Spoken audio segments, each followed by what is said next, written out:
Bashir Kemraj. I may look like I'm 16, but I'm 12 years old. While some kids choose to spend their time watching movies about fake heroes like Spider-Man and Batman, I choose to listen to a wise and amazing human. Get it? Human. That is useful, Guruji. Sadly, not all kids are as intelligent as I am to make such wise choices. I have to laugh at my own jokes. Nobody else does. You know, Sadhguruji, I know that there are some people who think that there's nothing wrong in watching action movies. Go sit and watch. Go sit and watch the movie. How it will affect you? If the man is dying on the TV, you're not dying. But does it affect us? How do action movies, wrestling matches, and playing violent games affect us in our day-to-day lives? Thank you.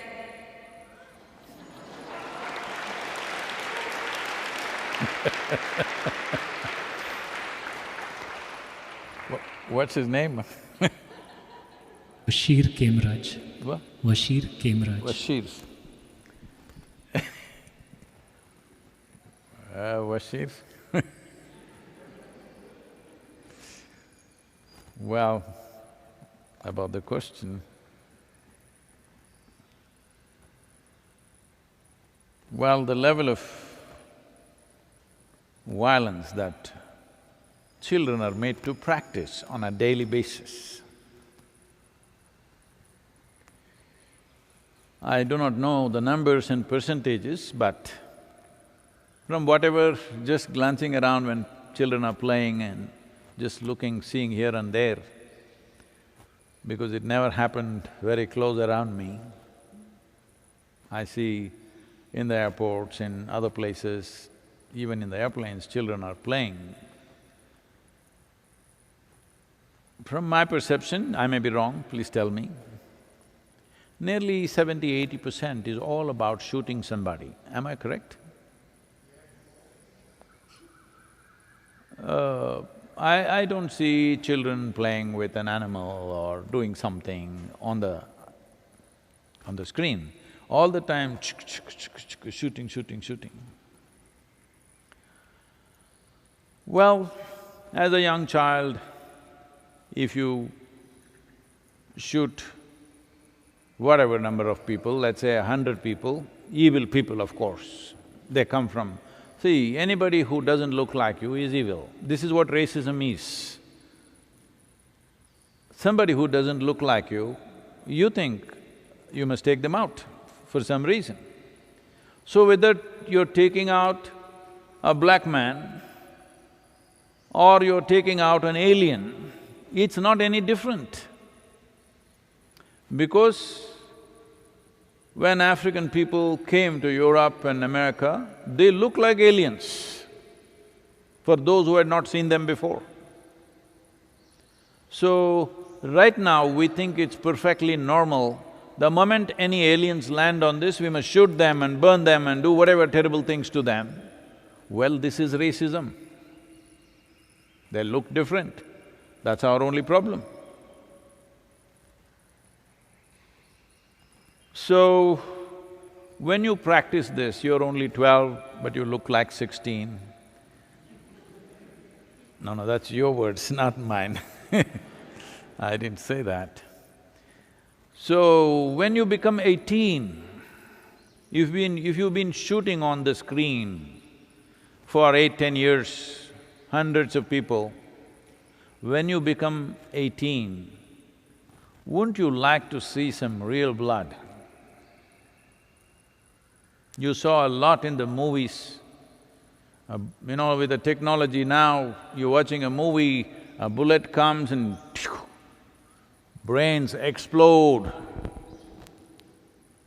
So that's not enough, you didn't get it. Next time, slow motion, the bullet comes slowly and the brains spill all over. Well, when you pay money to watch these things, we know what you're up to in your head. So when you blew a lot of brains till you were 18, At 18, wouldn't you want to get real? Wouldn't you want to see some real brains explode? Well, you're seeing it all over the place. When people go out simply shooting, young men just go out simply shooting unknown people, anybody that they see, they're shooting. You're wondering, what happened, what happened? Well, they've been practicing for 10 years. Why are you surprised? Why are you surprised? They've been practicing. Now they're just getting real. So, I don't know, I could be wrong on the percentages because I've not seen enough movies. But once again, 70 to 80% of the movie cannot happen without somebody being either beaten to pulp or brains blown. Am I correct? Percentage I'm asking. Definitely it's over 50%. I think it's 70 to 80%. Not even 20–25% of the movie can happen without smashing up somebody's face or blowing up somebody's brains or having his intestines spilling out. It cannot happen. A movie cannot happen. So once you create a culture like this, well, you just see, there was a time, at least in India, our heroes, the movie heroes I'm talking about, the cinema heroes, were gentle-looking men singing songs, running around the tree and, like that. Slowly it's become like this. A hero means he has to be muscular and fit because he has to smash somebody. Heroic means you just see I've not seen the movies, but I've seen the posters all over. Wherever you see, he's like this, wanting to smash somebody. Whether he actually does or not is not the point. Definitely, you are creating a culture of violence. You think this is the way to settle every emotion you have in your life. This is not just about beating somebody. I've not watched not a single one of those soap operas and things, but when I'm looking for news or something, sometimes I end up with this for 10–20 seconds. I'm see some woman is screaming and throwing plates all over the place, a man is, punching into a door or a wall. You are creating a culture that this is the way to settle your emotions. Well, human beings have emotions, but isn't there a more civilized and conscious way to settle our emotions? When something pokes us, some emotion may flare up in human beings. Isn't there a more civilized way to conduct this? No, just use four-letter words, throw things at people, smash food in people's faces, this become a fashion, smashing food into people's faces, smash utensils, break the doors. When you create such a scene all around you, obviously that is the kind of society you will live in. Still fortunately, the society or the youth in the world are still not very strongly imitating the cinema and other entertainment, fortunately. If they imitate even 10–15%, the world will be a horribly violent place. So it's time those who call themselves entertainers, who are not just making a living, they're becoming super rich with this, they must have some conscience as to what is the impact that they're creating. If you create violence in the screen, it must be such that it must produce disgust, that I must never be like this. There was a time in the Hindi cinema that there were people who were called as rape experts. In every movie, there has to be one rape, violent rape. 2–3 actors were considered rape experts. Now, when rapes happen in the society, you're surprised. Well, you demonstrated. Millions of people, young people saw it. They thought this is the way to deal with a woman. They thought this is the way to deal with their desires, isn't it? So if you show people that whenever your emotions get flared up, this is the way to deal with it, you have to smash up somebody's face or blow off somebody's brains. If this is the example that you set, slowly that is the society you will have and you're beginning to have. And when it happens in your neighborhood, when it happens in your home, you're shocked. I'm surprised why you're shocked. Your television is on all the time it's happening and you're not shocked. And another dimension of this is, every day when you see people being shot and you're casually eating your potato chip and watching people being shot, when actually if they're shot in front of you, you won't think much about it. It'll be just like normal, okay?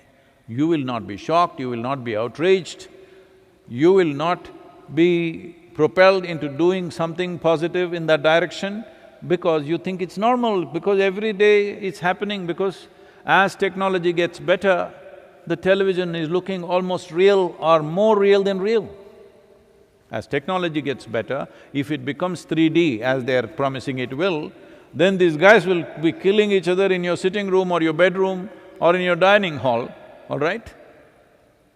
So, when actually people kill themselves or kill each other, it won't mean anything to you. This is not the way to nurture a society. Everybody, no matter what kind of activity we are doing, we have a responsibility to create a more stable, civilized and a conscious society. This is everybody's business. This cannot be just by the government. What you write, what you create, what you do, what you speak, everything has to have this dimension. Otherwise, well, when problems explode on the street, then you complain and cry, but what is the point? You've sown the seeds. Next question is from Junaid. Namaskaram Sadhguru. You had mentioned that in Indian culture everything was geared towards mukti. How is poetry and art used in this direction? Oh. What is what is poetic? You know, the word poetic is a very… it's a poetic justice. It's a very different thing.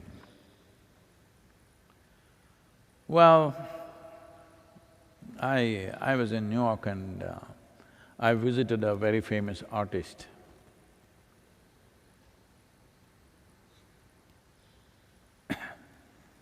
It's a large painting. Large means about 12 feet by 12 feet kind of painting.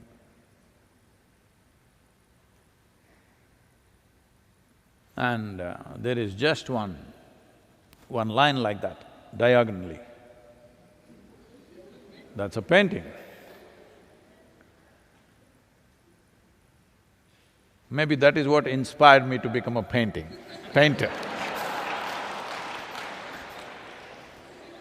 Then I looked at this, such a large canvas, wasted.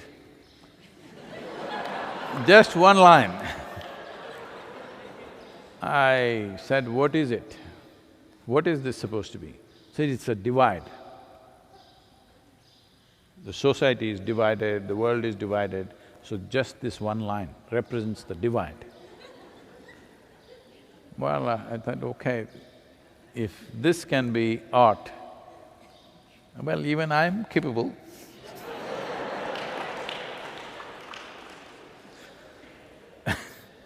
Once it happened, Shankaran Pillai was going home. Then he suddenly remembered it was his wedding anniversary. There was a message on the phone. Then he did something that he had never done in his life. He saw a florist. He went there and ordered a single rose. So,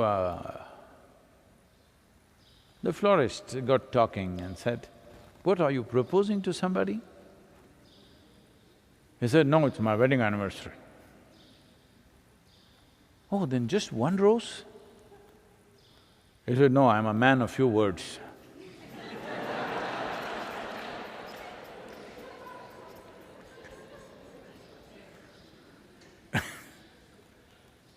So, What is poetry? What is art? Essentially, these are aspects of our life which don't fit into a definition. That is why they are important. If you talk about poetry as language, poetry can be movement, dance can be poetry, anything can be what you do, the very way you work can be poetry. But we're talking about written poetry.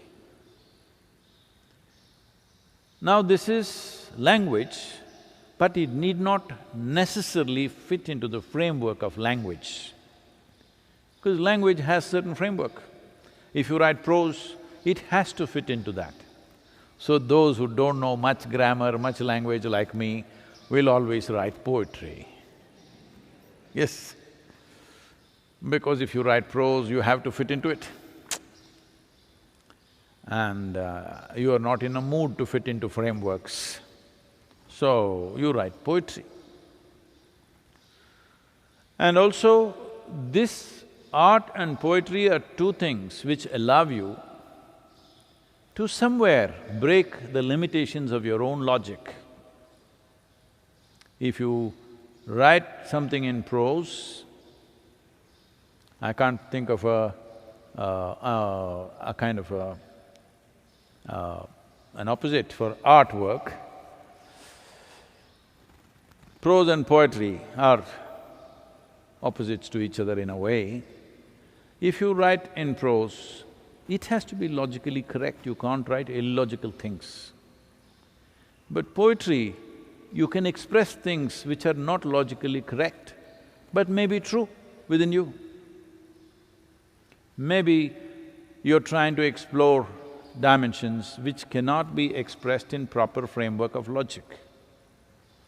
I think the same is true with artwork, that it gives you a format where you can break your own logical process. In that sense, does it help you, does it help one to find some kind of access to something? Possible. But I feel for most people it is more an expression than an exploration. For some it is an exploration, for most it is an expression.